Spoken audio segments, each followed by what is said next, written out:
ಒಬ್ಬ ಕಲಾವಿದ ಅವನೊಬ್ಬನ ಸಾಧನೆಯಿಂದ ಬೆಳೆಯುವುದಲ್ಲ, ಕಲಾಭಿಮಾನಿಗಳ ಪ್ರೋತ್ಸಾಹ ಬೇಕು.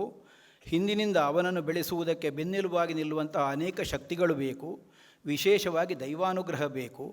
ನಾವು ನಮ್ಮ ವೈಫಲ್ಯ ಅಡಗಿಸಲಿಕ್ಕೆ ಬೇಕಾಗಿ ಸನ್ಮಾನ ಬೇಡ ಆಳೋದು, ಆದರೆ ಅವರು ಬಿಡಲಿಲ್ಲ. ಬೇಡ ಆಳುವುದೇ ಇವರ ವೈಫಲ್ಯ ಅಂತ ಭಾವಿಸಿದ್ರು ಕಾಣ್ತದೆ, ಕರೆದು ಮಾಡಿದರು. ಮತ್ತೆ ವೇದಿಕೆಯ ಅಡ್ಯರೇ, ಗೌರವಾನ್ವಿತ ಕಲಾಭಿಮಾನಿಗಳೇ, ಯಕ್ಷ ಸಂಕ್ರಾಂತಿ ಸಂಸ್ಥೆಯ ಅಧ್ಯಕ್ಷರಾದಿಯಾಗಿ ಸರ್ವ ಪದಾಧಿಕಾರಿಗಳೇ, ಒಂದು ಒಟ್ಟಂದದ ಸ್ನೇಹ ವಲಯದ ಕೂಟ ಯಕ್ಷ ಸಂಕ್ರಾಂತಿಯಿಂದ ನಾನು ಭಾವಿಸ್ತೇನೆ. ಅದರಲ್ಲಿ ಯಾರನ್ನು ದೊಡ್ಡವರು ಸಣ್ಣವರು ಅನ್ನೋ ಭಾವದಿಂದ ನಾನು ಗುರುತಿಸಿ ಆಡಿದ್ದಲ್ಲ, ಅಥವಾ ದೊಡ್ಡವರು ಸಣ್ಣವರು ಕೇವಲ ಪದವಿಯಿಂದಲೂ ಅಲ್ಲ ಅಂತಲೇ ಭಾವಿಸುವವ ನಾನು. ಅದವರವರ ವ್ಯಕ್ತಿತ್ವದಿಂದ ಸಿದ್ಧವಾಗ್ತದೆ ಅಂತ ಎಲ್ಲರಿಗೂ ಶಿರವಾಗಿ ಸಾಷ್ಟಾಂಗ ಪ್ರಣಾಮಗಳನ್ನು ವಿರಚಿಸ್ತೇನೆ. ಯಾವನೇ ಒಬ್ಬ ಮಾನವನಿಗೆ ಸಮಾಜದಲ್ಲಿ ತನ್ನನ್ನು 10 ಮಂದಿಗಳು ಗುರುತಿಸುವ ಹಾಗಾಗಬೇಕು ಅನ್ನುವಂತಹ ಅಪೇಕ್ಷೆ ಇರುವುದು ಸಹಜ, ಇರಬೇಕು, ಇಲ್ಲದಿದ್ದರೆ ಅಸಹಜ. ಯಾಕೆಂದರೆ ಸಮಾಜದ ಮಧ್ಯದಲ್ಲಿ ತಾವು ಬದುಕನ್ನು ಸಾಗಿಸ್ತಾ ಇದ್ದೇವೆ. ಹಾಗಾಗಿ 10 ಮಂದಿಗಳು ಒಪ್ಪು ಹಾಗೆ ನಮ್ಮ ಬದುಕಿರಬೇಕು ಅನ್ನುವಂತಹ ಒಂದು ನಿರ್ಣಯ ಜೀವನದಲ್ಲಿ ಬೇಕು. ಎಷ್ಟು ಮಂದಿಗಳಿಗೆ ಅದು ಸಾಧ್ಯ ಆಗ್ತದೆ ಇಲ್ಲ, ಅಥವಾ 10 ಮಂದಿಗಳು ಗುರುತಿಸುವ ವಿಧಾನ ಹೇಗೆ ಭಿನ್ನ ಭಿನ್ನ ಇರ್ತದೆ. ಬೇರೆ ಬೇರೆ ಕಾರಣಗಳಿಂದ ಒಬ್ಬ ವ್ಯಕ್ತಿಯನ್ನು ಒಪ್ಪುವಂತಹ ಪ್ರವೃತ್ತಿ ಸಮಾಜದಲ್ಲಿ ನಾವು ಕಾಣುತ್ತೇವೆ. ನಾನೊಬ್ಬ ಕಲೆಯಲ್ಲಿ ವ್ಯವಸಾಯವನ್ನು ಮಾಡಿ ಸಾಮಾನ್ಯ ಒಂದು 42-43 ವರ್ಷಗಳ 44 ವರ್ಷಗಳ ತಿರುಗಾಟ.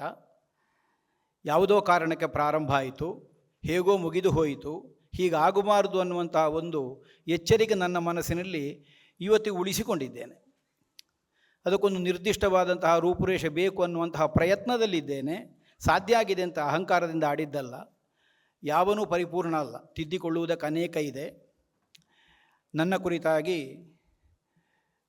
ಸುಹೃದರಾದಂತಹ ಮಿತ್ರ ವಾಸುದೇವ ರಂಗಭಟ್ರು ಬಹಳ ವಿಸ್ತಾರವಾಗಿ ಹೇಳಿದರು. ನನಗೆ ಅನ್ನಿಸಿತು ನಾನು ಹೀಗೆಲ್ಲ ಇದ್ದೇನ ಕಡೆಗೆ ಅಂತ.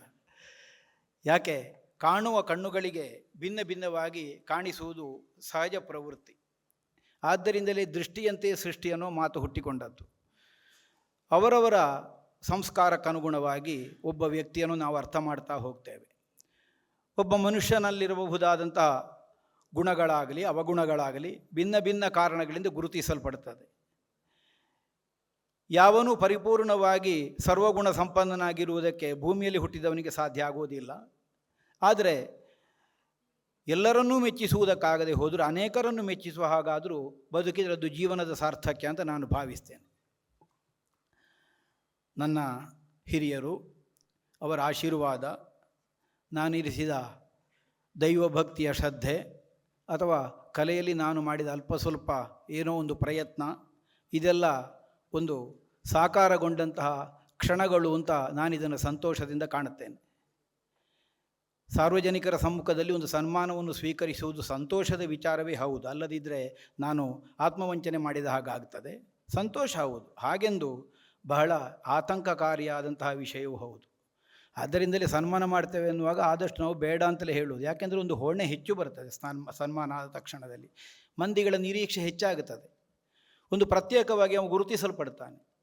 ಒಂದು ಕಾರ್ಯಕ್ರಮದಲ್ಲಿ ಒಬ್ಬ ಕಲಾವಿದನನ್ನು ಕರೆದು ಸನ್ಮಾನ ಮಾಡುವಾಗ ಬಂದ ಮಂದಿಗಳಿಗೊಂದು ಹೊಸಬರಿಗಾದರೂ ಒಂದು ನಿರೀಕ್ಷೆ ಇರ್ತವೆ, ಇವರು ದೊಡ್ಡ ಕಲಾವಿದರು ಇರಬೇಕೆಂಥದ್ದು ಮಾಡ್ತಾರೆ ಅದ್ಭುತವಾದದ್ದನ್ನು ಅಂತ. ಆಗ ನಮ್ಮ ವೈಫಲ್ಯ ಬಹಳ ಬೇಗ ಗೊತ್ತಾಗಿ ಬಿಡ್ತದೆ. ನಾವು ನಮ್ಮ ವೈಫಲ್ಯ ಅಡಗಿಸಲಿಕ್ಕೆ ಬೇಕಾಗಿ ಸನ್ಮಾನ ಬೇಡ ಆಳೋದು, ಆದರೆ ಅವರು ಬಿಡಲಿಲ್ಲ. ಬೇಡ ಆಳುವುದೇ ಇವರ ವೈಫಲ್ಯ ಅಂತ ಭಾವಿಸಿದ್ರು ಕಾಣ್ತದೆ, ಕರೆದು ಮಾಡಿದರು. ಮತ್ತೆ ಆಗಲಿ, ಸಂತೋಷದಿಂದ ಒದಗಿಸಿದ್ದಾರೆ. ಅವರ ಆಯ್ಕೆಯ ಬಗ್ಗೆ ನಾನು ಆಕ್ಷೇಪ ಮಾಡುವುದಕ್ಕಿಲ್ಲ. ಈಗ ಸನ್ಮಾನಕ್ಕೆ ನಾನು ಅರ್ಹನಲ್ಲ ಅನ್ನೋ ಹಾಗೆ ನಾನು ಹೇಳಿದರೆ ಅವರ ಆಯ್ಕೆಯೇ ತಪ್ಪು ಅಂತ ನಾನು ಹೇಳಿದಾಗ ಆಗ್ತದೆ. ಅಷ್ಟು ವಿವೇಕ ಇಲ್ಲದೆ ಯಾವುದೋ ಒಂದು ಕಾರಣಕ್ಕೆ ನಾನೇ ಸರಿ ಅಂತ ತೀರ್ಮಾನ ಮಾಡಿದ್ದಾರೆ. ಅದು ನನ್ನ ಕಲಾ ವ್ಯವಸಾಯವೋ ಅಥವಾ ನನ್ನ ಇತರ ಸ್ವಭಾವವೋ ಅಲ್ಲ, ನನ್ನ ತಲೆ ಕೂದಲು ಬೆಳ್ಳಗಾದ್ದೋ, ನನಗೆ ವಯಸ್ಸಾದದ್ದೋ, ಬಹುಶಃ ಇವರು ಎಷ್ಟು ತಲೆ ಬೆಳ್ಳಗಾದವರು ಮತ್ತೊಬ್ಬರಿಲ್ಲ ಈ ಕೂಟದಲ್ಲಿ, ಅದರಿಂದ ಇವರಿಗೆ ಮಾಡುವ ಅಂತಲ್ಲ, ಯಾವುದೊಂದು ತೀರ್ಮಾನದಿಂದ ಮಾಡಿದ್ದಾರೆ. ಅದು ಆಯ್ಕೆ ಅವರಿಗೆ ಬಿಟ್ಟದ್ದು. ಯಾವುದೇ ಆಗಲಿ, ಅವರು ಕೊಟ್ಟದ್ದನ್ನು ಸಂತೋಷದಿಂದ ಸ್ವೀಕರಿಸಿದ್ದೇನೆ. ಇದಕ್ಕೆ ಕಾರಣವಾದದ್ದು ಕೇವಲ ನನ್ನ ಸಾಧನೆಯಲ್ಲ. ಒಂದು ಬೀಜವನ್ನು ಬಿತ್ತಿದರೆ ಅದು ಮೊಳಕೆಯೊಡೆದ ಮೇಲೆ ಗಿಡವಾಗಿ ಬೆಳೆದು ಮರವಾಗಿ ಫಲವನ್ನು ಕೊಡಬೇಕು ಅಂತಾದರೆ ಅದಕ್ಕೆ ಸರಿಯಾದಂತಹ ಶ್ರಮ ಹಿಂದಿನಿಂದ ಮತ್ತೊಬ್ಬರದ್ದಿರ್ತದೆ. ಒಳ್ಳೆ ಗುರುಗಳು ಸಿಕ್ಕಿದ್ದಾರೆ ನನಗೆ. ಈಗ ನಮ್ಮನ್ನು ಬಿಟ್ಟಗಲಿರುವಂತಹ ಸೂರ್ಯಕುಮೇರಿ ಗೋವಿಂದ ಭಟ್ರು,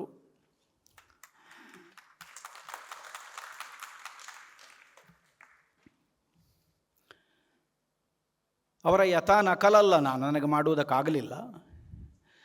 ಅವರಿಂದ ಏನೊಂದು ಪ್ರೇರಣೆ ಸಿಕ್ಕಿದೆ ಅದನ್ನು ನನ್ನ ಬುದ್ಧಿಗೆ ಎಷ್ಟು ಎಟಕಿದೆ, ಅದರಿಂದ ನನ್ನ ಸಾಮರ್ಥ್ಯ ಎಷ್ಟುಂಟು ಅದಕ್ಕನುಸರಿಸಿಕೊಂಡು ಅಳವಡಿಸಿಕೊಳ್ಳುವಲ್ಲಿ ಪ್ರಯತ್ನಿಸ್ತಾ ಇದ್ದೇನೆ.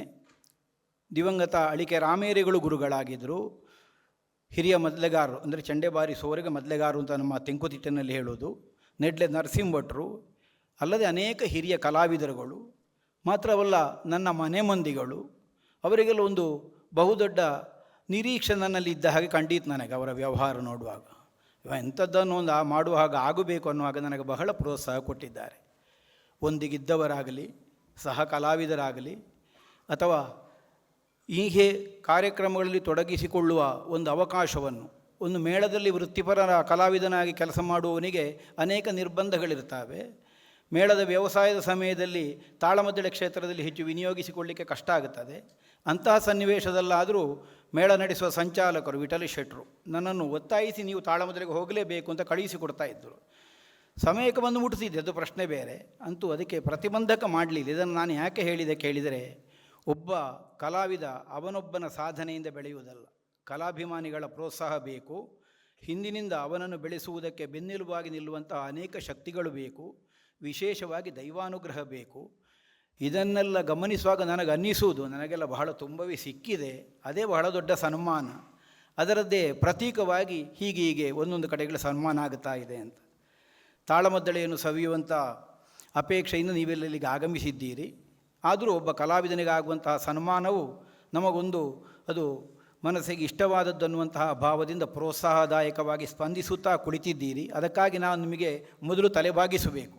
ಈಗ ಸಾಮಾನ್ಯವಾಗಿ ಇದಕ್ಕೆ ಸಹನೆ ಇರುವುದಿಲ್ಲ, ಸಹಜವೇ. ಈಗ ನನಗಾದರೂ ಇನ್ನೊಬ್ಬನ ಹೀಗೆ ಸಭಾ ಕಾರ್ಯಕ್ರಮ ನೋಡಿಕೊಂಡು ಮನಸ್ಸಿನಲ್ಲಿ ಏನು ಅಸಹನೆ ಬರಲಿಕ್ಕೂ ಸಾಕು. ಎಂಥದ್ದಕ್ಕಪ್ಪ ಇದು, ನಾವು ಬಂದದ್ದು ಬೇರೆದಕ್ಕೆ, ಇದೆಂಥದ್ದಕ್ಕೆ ಅಂತ. ಆದರೆ ಹಾಗೆ ಮಾಡದೆ ನೀವಿದ್ದೀರಿ ಅಂತ ಆದರೆ ಇದು ಕೇವಲ ಯಕ್ಷ ಸಂಕ್ರಾಂತಿಯ ಆ ಒಂದು ಒಕ್ಕೂಟದವರು ಮಾತ್ರ ಮಾಡಿದ್ದಲ್ಲ. ಬೆಂಗಳೂರಿನಲ್ಲಿ ಈ ಕಲಾಕ್ಷೇತ್ರದಲ್ಲಿ ಬಂದು ಸೇರಿದ ಕಲಾಭಿಮಾನಿಗಳೆಲ್ಲ ಒಟ್ಟು ಸೇರಿ ನನ್ನನ್ನು ಸನ್ಮಾನಿಸಿದ್ದೀರಿ ಅಂತ ನಾನು ಸಂತೋಷದಿಂದ ಇದನ್ನು ಸ್ವೀಕರಿಸ್ತೇನೆ.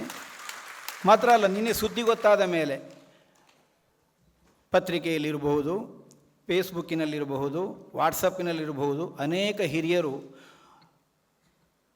ಸೌಹಾರ್ದದಿಂದ ನನ್ನನ್ನು ಹರಸಿ ಹಾರೈಸಿದ್ದಾರೆ.